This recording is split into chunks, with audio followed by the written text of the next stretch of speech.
Assalamualaikum warahmatullahi wabarakatuh. Salam sejahtera untuk kita semua, para pemirsa.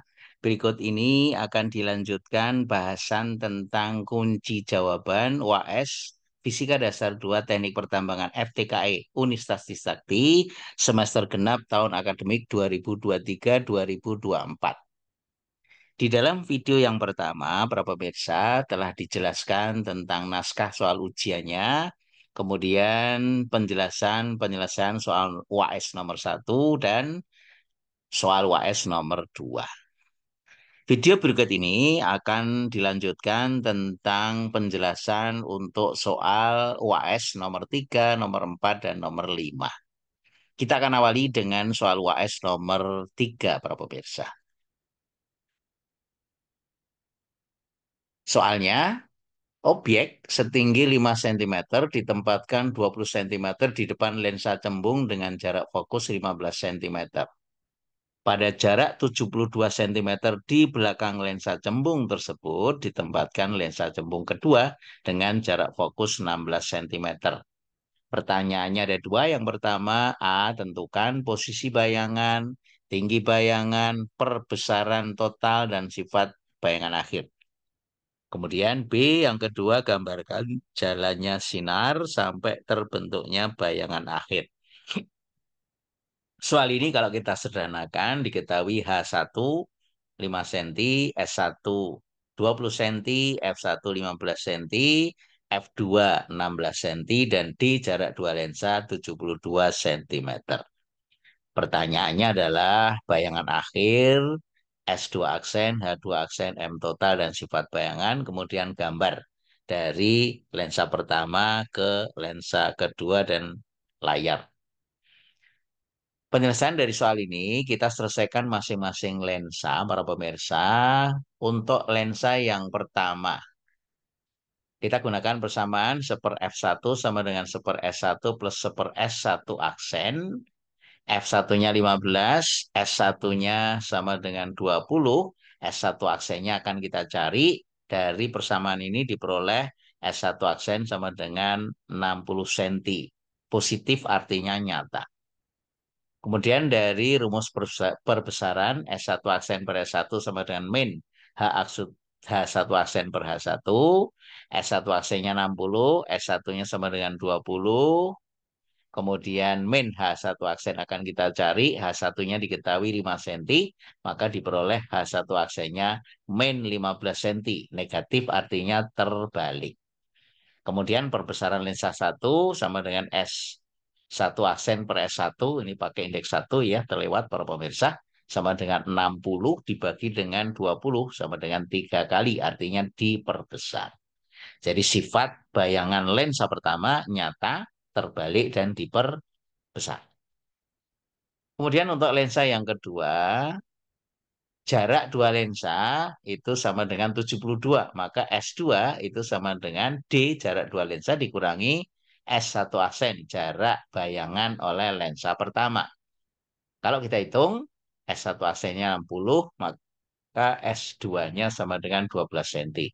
Baru kita pakai persamaan rumus lensa yang kedua. 1/F2 sama dengan 1/S2 plus 1/S2 aksen. F2-nya 16 diketahui, S2-nya sudah dihitung sama dengan 12, S2 aksennya akan kita cari. Akan diperoleh S2 aksen sama dengan min 48 cm. Minus artinya maya. Dari rumus perbesaran, S2 aksen per S2 sama dengan min H2 aksen per H2. S2 aksennya min 48 dari sini, minus masuk minus. S2 diketahui 12 dari sini, sama dengan min H2 aksen. Kita cari per H2 sama dengan min 15. Hasil ini diperoleh H2 aksen sama dengan min 60 cm. Artinya negatif terbalik. Perbesaran untuk lensa yang kedua sama dengan S2 aksen per S2. 48 dibagi 12 mutlak, artinya perbesaran diambil harga positifnya, diperoleh 4 kali, artinya diperbesar. Sehingga untuk seluruh lensa, maka M totalnya sama dengan perbesaran M1 dikalikan M2. Kalau pada alat optik, ini sebagai lensa objektif, ini okuler, berarti M1 kali M2 sama dengan 3 kali 4, 12 kali. Nah, sifat bayangan akhirnya adalah maya dari sini, kemudian dari sini terbalik karena negatif, kemudian 12 kali artinya diperbesar. Nah, kemudian gambar jalannya sinar itu dapat dilihat pada gambar berikut ini, para pemirsa. Ini lensa pertama, ini lensa kedua. Jarak dari lensa pertama ke lensa kedua adalah S1 aksen plus S2. Kemudian ini objek, ini sinar jajar sub utama dibiaskan melalui fokus lensa satu. Kemudian sinar biru yang kedua melalui fokus dibiaskan jajar sum utama. Perpotongan sinar merah dengan biru, bayangan lensa pertama. Itu menjadi objek bagi lensa kedua. Dilanjutkan sejajar sum utama dibiaskan melalui fokus lensa yang kedua. Kemudian melalui vertex atau pusat lensa akan diteruskan saja. Sinar hijau dengan biru itu sifatnya divergen, maka bayangannya ditarik mundur. Nah, kemudian sinar merah ini tinggal dilanjutkan supaya ketemu di posisi perpotongan sinar hijau dengan sinar biru, itu posisi dari bayangan akhir. Nah, ini gambaran garis besar dari pembentukan bayangan oleh dua lensa positif. Sifat bayangan akhirnya maya, terbalik, dan diperbesar. Contohnya adalah mikroskop.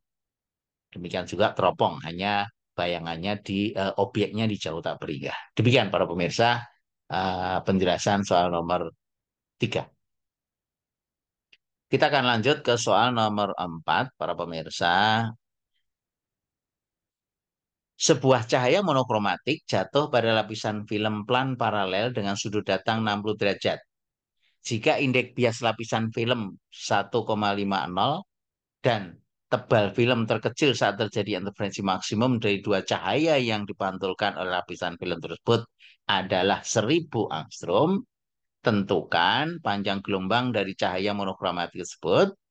Kemudian B, selanjutnya apabila tebal lapisan film diubah menjadi 17.000 angstrom, maka tentukan apa yang terjadi dari interferensi dua sinar yang dipantulkan.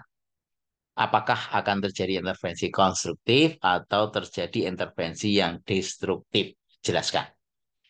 Nah, dari soal ini, kalau kita sederhanakan, diketahui sudut datangnya 60 derajat, indeks bias lapisan filmnya adalah 1,5, tebal D-nya sama dengan 1000 angstrom.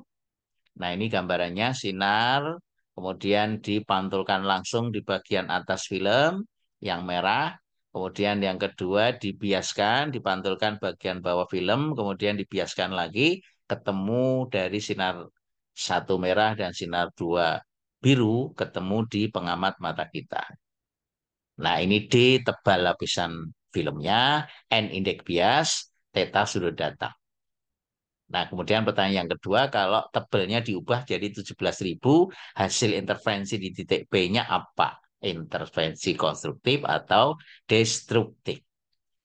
Penjelasan dari soal ini, para pemirsa, kita hitung dulu dari hukum Snellius, N udara kali sinus I sama dengan N film kali sinus R. Jadi dari udara masuk ke film, jadi N udara 1, sinus sudutnya 60 derajat, N filmnya 1,5 diketahui, kali sinus R. Jadi sudut biasnya bisa dicari, ketemunya 31,77 dari nilai yang diketahui. Kemudian syarat intervensi maksimum itu dipenuhi persamaan 2ND cos R sama dengan M plus setengah lambda, di mana M sama dengan 0 untuk tebal terkecil. Sehingga dari persamaan ini, kalau kita masukkan N-nya 1,5, D-nya 1000, cos R-nya sudah dihitung 31,77, kemudian 0 paling kecil plus setengah kali lambda, jadi setengah lambda, maka dari sini lambdanya bisa dihitung, ketemunya 5628 angstrom. Nah, kemudian soal bagian B, kalau sekarang tebalnya diganti menjadi 17.000 angstrom, sudut datangnya tetap sebesar 31,77, maka intervensinya akan kita selidiki apakah konstruktif atau destruktif. terang atau gelap. Kita ingat para pemirsa, syarat interferensi maksimum kalau dipenuhi 2 ND cos R sama dengan M plus setengah lambda. Karena ada yang loncat fasa, salah satu sinar. Kemudian minimum kalau 2 ND cos R sama dengan M kali lambda. Jadi dua persamaan ini bedanya adalah yang satu M plus setengah, yang satu M saja. Oleh karena itu lambdanya ditarik ke ruas kiri menjadi 2 ND cos R per lambda. Nanti kita hitung ketemunya apakah M plus setengah atau M. Nah, kalau kita masukkan nilainya, 2, N-nya 1,5, D-nya tebelnya diganti 17.000 angstrom, cos sudutnya tetap 31,77 dibagi dengan lambda. Lambdanya sama dengan 5628 angstrom dari soal bagian A. Kalau kita hitung ketemunya 8,5. Ini dibulatkan para pemirsa. Nah, 8,5 itu artinya 8 plus setengah. M plus setengah artinya 8,5 itu sama dengan M8 plus setengah menjadi intervensinya terang atau konstruktif. Demikian para pemirsa. Nah, kita akan lanjut soal terakhir, soal nomor 5 para pemirsa. Soal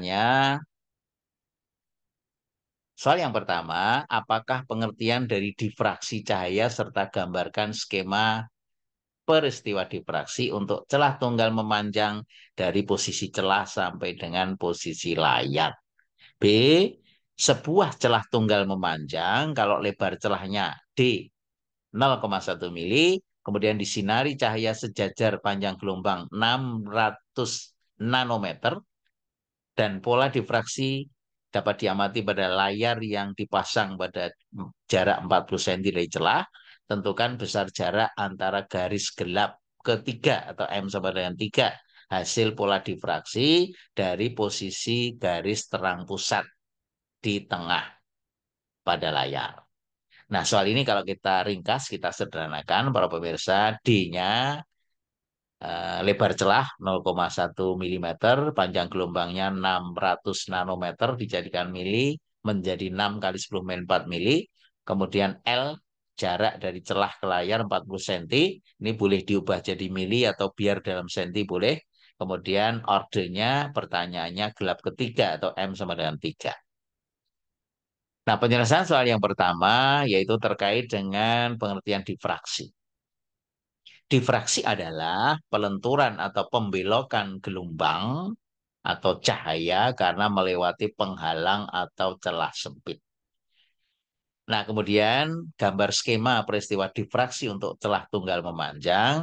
Ini celahnya, kemudian ini jarak celah ke layar, D adalah lebar celah, jarak layar ke celah itu sama dengan L besar, kemudian ini sudut difraksinya theta, kemudian Y adalah posisi dari hasil difraksi pada layar dihitung dari pusat. Nah, untuk celah tunggal, lokasi garis-garis gelap itu ditentukan oleh persamaan D sin theta M sama dengan M kali lambda, atau ini dibalik ya para pemirsa. Nah, sehingga kalau sinus theta M-nya saja itu sama dengan M lambda per D. Nah, untuk M sama dengan 3, berarti menjadi 3 kali lambda per D. Lambdanya 6 kali 10 min 4. Sudah diketahui, dikonversi dalam mili. Kemudian D-nya 0,1 mili, ketemunya 0,018. Nah, sehingga nilai theta, sudut difraksinya ini ke titik yang diamati, itu sama dengan arkes dari sinus 0,018, ketemunya 1 derajat. Nah, kemudian dari gambar ini, kalau kita ambil segitiga ini, tetanya 1 derajat, kita ambil nilai tangensnya, maka tangens dari theta 3 ini sama dengan Y. Y-nya adalah ini dibagi dengan jarak dari celah ke layar 40 cm, maka nilai Y-nya sama dengan 40 cm dikalikan dengan tangens theta 3, yaitu sebesar 0,018. Karena sinusnya itu didekati dengan tangens untuk sudut yang kecil. Nah, ketemunya sama dengan 0,72 cm atau 7,2 mm. Nah, itulah jawaban untuk soal nomor 5 ujian akhir semester. Demikian para pemirsa, mudah-mudahan apa yang dijelaskan bisa dipahami.